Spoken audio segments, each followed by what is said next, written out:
Hi, everyone. Well, this is the review video that some of you have been waiting for and the rest of you are dreading. Bottom line, I'm going to try and give you a little bit of quick information on those terms and people, places, things, events. So here we go. People.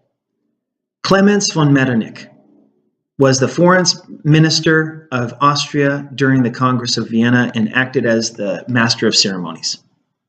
Giuseppe Mazzini. He is considered the father of a modern Italy, and he wanted a federal republic but was basically sidelined. Giuseppe Garibaldi. Garibaldi was the leader of the Red Shirts and the armies in the South and eventually handed over command, and Italy was united. Count of Cavour. Cavour was the member of the nobility who was leading the armies in the north and eventually took command of Italy's united forces. Red Shirts. The Red Shirts were Garibaldi's armies and were fighting for Italian independence. Victor Emmanuel II. This was the king of Italy and was the king of the first united Italy. Kaiser Wilhelm I. This was the leader of Germany when it was first united, and Bismarck was his minister. Otto von Bismarck. Bismarck was the man with the plan, and he helped Germany after it became united and worked with Parliament in order to fight wars to extend Germany's territory and resources. Henry Morton Stanley. Stanley is known for meeting Livingstone, Dr. Livingstone, who had been lost in Africa. And then he also was Leopold II's representative at the Berlin Conference. Leopold II.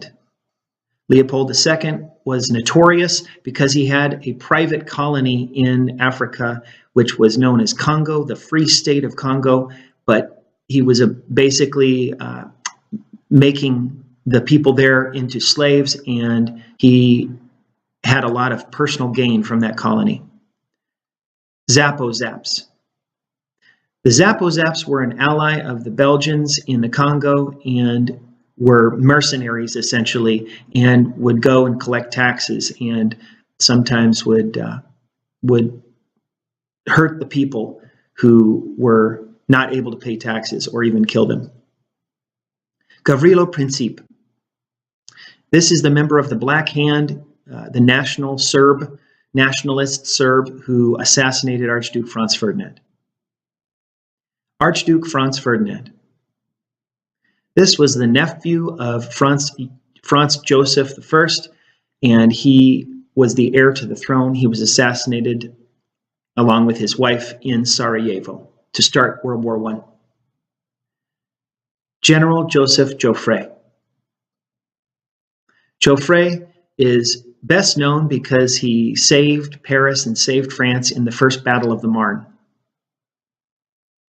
And he did that by getting thousands of taxi cabs to take soldiers to the front. J.R.R. Tolkien. The writer of The Lord of the Rings, he fought in the Battle of the Somme. General Philippe Pétain. Pétain is known for saying, "Courage, we will get them," which is basically an echo of what Joan of Arc said to get the troops excited. General Robert Nivelle. Nivelle is famous because he said, "They shall not pass," at the Battle of Verdun. Doughboys. The Doughboys were the nickname for the American soldiers who came in after April of 1917, and the French saw their round buttons and called them doughboys because they looked like donuts, the buttons. General Ferdinand Foch. Foch is the man who again saved Paris in the Second Battle of the Marne. Marie Curie. Curie was famous because of her scientific work with the element radium and radiation, and she also developed X-rays and actually used her own car to go to the front with a miniature X-ray machine in her car, and as a result, she did get cancer later on from her exposure to the radium. Suffragettes. Suffragettes were those who promoted suffrage or voting for women, especially during World War I and then afterwards. Buffalo Soldiers. The Buffalo Soldiers were the African American soldiers. They had fought since the Civil War, starting in Kansas, but they became famous throughout Europe in World War I. They fought under the French, and they wore blue helmets. John J. Blackjack Pershing, the commander of the American Expeditionary Force. He actually respected the Buffalo Soldiers and became associated with them. And he also chased Pancho Villa. Georges Clemenceau. Clemenceau was the French leader during the Versailles Conference, and he was very bitter and wanted revenge against the Germans. David Lloyd George. Lloyd George was the Prime Minister of the UK, and at the time was concerned with British colonial interests and kind of worked together with Clemenceau and against Wilson. Vittorio Emanuele Orlando. Orlando was kind of the junior member of the Big Four at the Versailles Conference and only cared about what happened to Italy. Woodrow Wilson. Wilson gained fame because of his push to end World War I and his 14 points, but at the Versailles Conference, he basically didn't get much except the League of Nations. And he had a stroke at the end of his life. Teddy Roosevelt. The former President Roosevelt was actually for getting into World War I before President Wilson, and was arguing with Wilson in the media. Lawrence of Arabia. Lawrence of Arabia was T.E. Lawrence, and he led the Arabs, the Bedouin Arabs, against the Ottoman Empire and had many victories that helped the Allied war effort. Gertrude Bell. Gertrude Bell was known for basically helping Prince Faisal get control of Iraq after World War I as a part of the promise made to Lawrence of Arabia. Prince Faisal. Prince Faisal became the first ruler of Iraq, the first Arab ruler. Edith Wilson. Edith Wilson was the wife of Woodrow Wilson, and when Wilson had a stroke, Edith Wilson basically was doing his job for him, and they didn't tell anybody because it would have looked weak for the United States. Ho Chi Minh. Ho Chi Minh was working in France as a waiter at the time that the Versailles Conference was going on and tried to get some independence for Vietnam. Honestly, they didn't want much. They just wanted equal rights. They were willing to be a part of the French Empire. Later on, he would be the leader during the Vietnam War. Adolf Hitler. Adolf Hitler was a veteran of World War I. He had been gassed, and he was angry at the settlement, which gave away Alsace-Lorraine and other places, and he was determined to get Germany's territories back.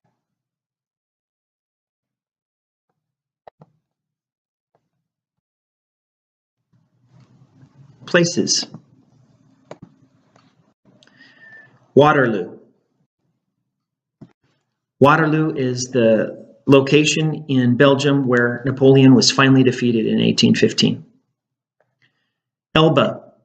Elba was the tiny island that Napoleon had been exiled to, and Napoleon basically turned it into a little paradise and built a navy and an army, and then he went back to France and regained his command and his throne. Prussia. Prussia became more and more powerful after the Congress of Vienna because it gained the Ruhr Valley and gained an industrial location and eventually was able to build a massive army and united Germany into one country. Alsace-Lorraine. Alsace-Lorraine are the two provinces between Germany and France, and they've been fought over for 150 years. Berlin. Berlin was the capital of Prussia and eventually the capital of Germany. Italy.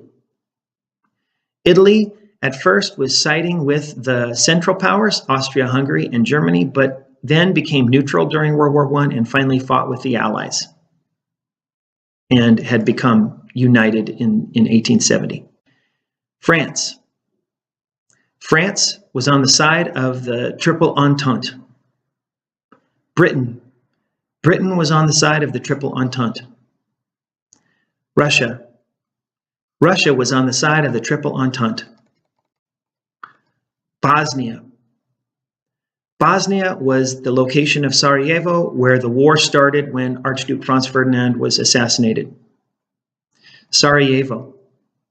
Sarajevo is the city where Archduke Franz Ferdinand was assassinated. It's in Bosnia. Dardanelles. The Dardanelles is a waterway from the Mediterranean Sea to the Black Sea. It's very strategic, and it was controlled by the Ottoman Empire. In a famous war, the Battle of Gallipoli, was fought there. Austria-Hungary. This empire was weakening during World War I and had actually two kings, but the main thing was that it had a big ally in Germany and was on the side of the Central Powers. Germany. Germany was a part of the Triple Alliance along with Austria-Hungary and then was one of the Central Powers. Ottoman Empire. Ottoman Empire. The Ottoman Empire fought with the Central Powers during World War I. Qingdao. Qingdao was a German colony in China, and because Germany lost, it was given to Japan, and that made the Republic of China furious. Japan. Japan was a rising power and had defeated Russia and China, and after World War I gained territories. Republic of China. The Republic of China had gained it had become a new nation because of the revolution in 1911, but was still very weak and had warlords fighting each other. And so it lost territory because of World War I, even though it was one of the Allies. It gained nothing at Versailles. Belgium. Belgium was the superhighway that Germany had to go through. The Low Countries were the best way to get to France without going through Alsace and Lorraine. Serbia. Serbia had gained its independence from the Ottoman Empire, but then also wanted to have Bosnia as well as part of its territory. And so that's why a Bosnian nationalist, a Serbian nationalist was in Sarajevo and assassinated Franz Ferdinand. Greece. Although a European country, it had been a part of the Ottoman Empire, but it gained its independence as a part of the end of the Ottoman Empire before World War I. Marne River. The Marne River was kind of the line of last defense, just dozens of miles from Paris, and so it was the site of two battles, the First Battle of the Marne and the Second Battle of the Marne. No Man's Land. No Man's Land is the name for the area between the trenches on the Western Front, between the trenches of Germany and France, mainly. Gallipoli. Gallipoli was the site at the Dardanelles, which was the site of the famous battle lost by the Allies because the Ottoman Empire and the Germans were able to control that waterway. Meuse River. The Meuse River is where Verdun was. Verdun was kind of sticking out, and it was a site of that bloody battle that lasted more than 9 months. Flanders. Flanders was in Belgium and was the main site of the British trenches and the British defense, and the famous poem In Flanders Fields was written about all those who died there. Versailles. Versailles is the site of the peace conference in 1919, and that was the end of the war, and Germany lost a great deal. Middle East. The Middle East was controlled by France and Britain, and they wanted to divide it up after the war instead of what Lawrence of Arabia wanted to do, making that basically an independent country. Iraq. Iraq was the area that Lawrence of Arabia was able to gain for Prince Faisal. Ruhr Valley. The Ruhr Valley was taken over by Prussia after the Congress of Vienna, and then it was taken by Poland after World War I, and it would be a sticking point during World War II. Hitler wanted it back. Turkey. Turkey was all that was left after World War I of the Ottoman Empire. India. India had been promised its independence, but didn't gain independence after World War I, and there was a lot of unrest and unhappiness about that.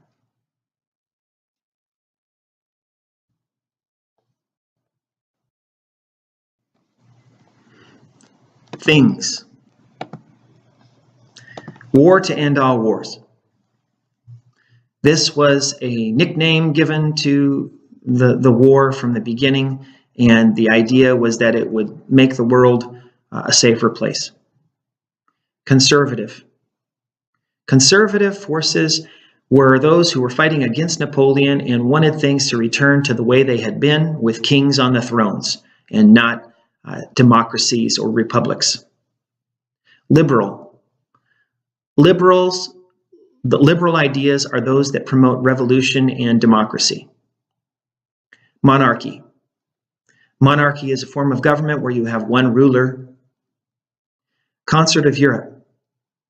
The Concert of Europe was the way that Europe was governed from the Congress of Vienna forward all the way till World War I, and it prevented many wars. So it's basically a peace that was controlled by the balance of power in Europe. Holy Roman Empire. This is known as the First Reich and the First Kingdom. It was created under Charlemagne in the year 800, and it lasted all the way into the 1800s. Second Reich. This was created under Wilhelm II when Germany was united. Under Wilhelm I. Parliament. Parliament is a Congress. It's a governing body in the UK, but other countries as well. Reichstag. This is the German parliament under Wilhelm I. And it was a liberal parliament, and they sometimes didn't see eye to eye. Quinine.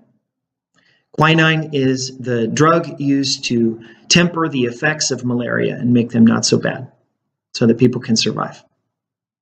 Congo Free State. The Congo Free State was the colony of Congo under Leopold II. It wasn't free. It wasn't really a state. It was part of Leopold's own private holdings, and he made a lot of money from it, and the people suffered. Red Rubber System. This rubber is called red because of the blood that was shed to harvest it, and the people in the Congo, they were slaves in getting this rubber for the Belgians and King Leopold's forces. Alliances. Alliances were one of the main reasons that World War I happened, because you had the Triple Entente and the Triple Alliance on the two sides. Nationalism. Nationalism resulted from losses or victories in wars, and the idea that people could be stronger if they bonded together with those who were alike. And so Italy and Germany had unified, and there was a strong nationalist spirit there. Militarism. Because of nationalism, you had militarism that built up to defend a country. And there was a competition called an arms race to acquire weapons. Imperialism. Imperialism is the planting of colonies and the developing of areas outside of your country to gain resources. Triple Alliance. This was Austria-Hungary and Germany and Italy. Triple Entente was France and Britain and Russia. The Central Powers. The Central Powers were the Triple Alliance, but Italy remained neutral. Allied Powers.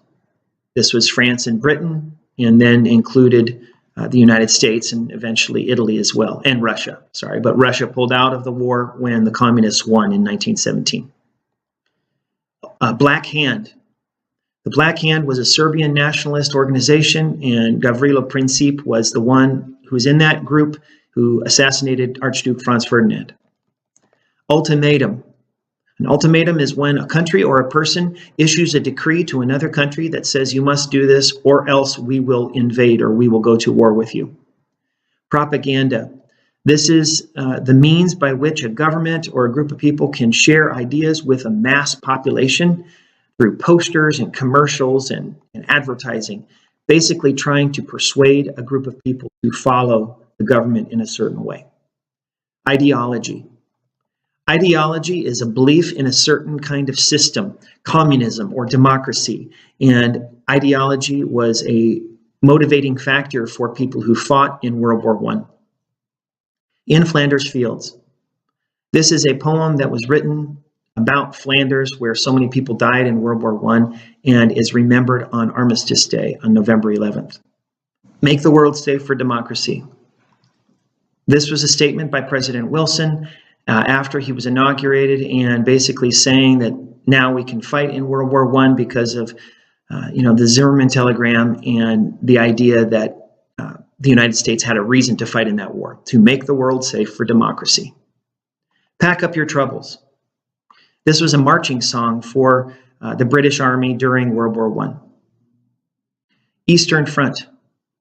This is the front between Austria-Hungary and Germany and Russia in the east. Western Front. This was the battle lines between France and Germany in the west. Sick Man of Europe. This is a description of the Ottoman Empire and its crumbling nature. Gangrene. Gangrene was an illness, an infection that could set in if medical treatment wasn't secured, even for minor injuries. So a leg would have to be cut off if it became infected with gangrene. BEF. This is the British Expeditionary Force, the British fighting forces during World War I. Kitchener's Army. Lord Kitchener was responsible for recruiting 500,000 men to serve in the British Army during World War I. Weapons of mass destruction. Mainly, this was poison gas developed during World War I, but there were other bigger and bigger bombs, and the idea was to destroy as much as possible with as little as possible. Tanks. Tanks were used for the first time during World War I, and were an outgrowth of motor cars. Artillery. Massive guns were developed during World War I that could shoot miles. Barbed wire.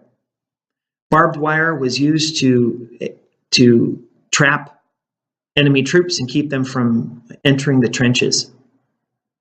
Trench warfare. Trench warfare was fought because each side would dig in and then would go over the top and would try to attack the other trench, but usually didn't gain much ground at all. And artillery was fired at the other army's positions. Mustard gas. Mustard gas is a kind of gas that started out as chlorine, but it got worse and worse and could kill people or maim them or cause them to have breathing problems for their whole life. Courage, we will get them. This, again, is Nivelle's statement to the troops at Verdun. They shall not pass. This is Pétain's statement. War of attrition. This was a war at Verdun. This was the Battle of Verdun, and it showed that basically the Germans figured they could keep killing French until there weren't enough French to fight anymore. And the same for the other side. Stalemate. A stalemate is a situation where neither army is moving forward. U-boats. These are undersea boats that were used to sink ships during World War I. These were German vessels. All quiet on the Western Front. Erich Remarque wrote this book, and it's from the German perspective during World War I. Neutrality. Neutrality is what the US was seeking, and Belgium too. They did not want to be involved in the war. Lusitania. The RMS Lusitania was sunk, killing 1,000 people, and many of them Americans. That happened in 1915. Zimmermann Telegram. The Zimmermann Telegram was an agreement between Germany and Mexico that if Mexico fought with Germany, that they would be given the southwest of the United States as a prize. AEF. The AEF is the American Expeditionary Force under General Pershing during World War I. Doughboys. The Doughboys were the nickname for the American soldiers. Peace without victory. Peace without victory was Woodrow Wilson's idea that victory was not the important thing, but having peace was more important, and victory would just lead to revenge. Little Curies. Because of Madame Curie's use of X-rays driving to the front, these little cars, these cars with little X-rays were called Little Curies. Suffrage. This is voting rights, especially for women and for African Americans. Buffalo Soldiers, who were also known as the Blue Helmets. This is the fighting force, the African American fighting force under the French. They were Americans who fought with the French in World War I. Isolationism. Isolationism was the idea that the US could stay out of the war, or that a country could stay out of the war and isolate themselves. The Big Four. The Big Four were the four main nations or four main leaders at the Versailles Conference. 14 points. This was Wilson's plan to establish peace, and it would create a League of Nations, and it would lead to open agreements and the ability for peoples to vote for their own leaders. Ratification. The Versailles Treaty had to be ratified or adopted by all of the US states and by Congress, and it never was. So ratification is the process of accepting. Reparations. Reparations are payments in money or goods because of harm that's done to a country. And so France demanded reparations from Germany. League of Nations. The League of Nations was a world governing body that was set up because of the 14 points in the Versailles Treaty. It was weak because even the United States didn't join it. The Weimar Republic. The Weimar Republic was established after the Revolution of 1918 in Germany. It was very weak, and people generally hated it because it was a symbol of Germany's defeat. But it lasted until Adolf Hitler created his own government. Hyperinflation.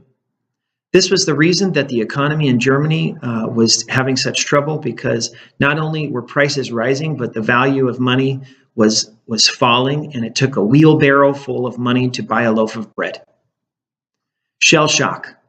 This is the condition of basically being in the trenches and having suffered trauma and having problems after the war, dealing with that, psychological problems.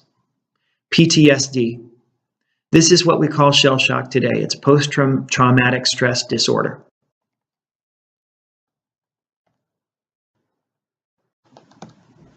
Events. French Revolution. The French Revolution was what led to the rise of Napoleon and eventually what led to the Congress of Vienna. Congress of Vienna. This was a meeting of the conservative powers intended to restore order and monarchies in Europe after the French Revolution and the Napoleonic Wars in 1815. Napoleon's 100 Days. This happened after Napoleon escaped from the island of Elba and lasted for 100 days while he regained his throne and leadership of the army before he was defeated at Waterloo. Revolutions of 1848. This is also known as the People's Spring and created a new parliament in Germany and had many other effects. But generally speaking, no countries really had democracy or a new government as a result, except maybe Denmark. Unification of Italy. This took place through a series of wars against Austria, and Cavour and Garibaldi united Italy in 1870. Unification of Germany. This also happened in 1870 and was a part of Wilhelm II and Bismarck's plan, and Germany was united. Franco-Prussian War. The Franco-Prussian War was a victory by the Prussians and led then to the unification of Germany. And Germany got Alsace and Lorraine as a result. That happened in 1870. Sorry.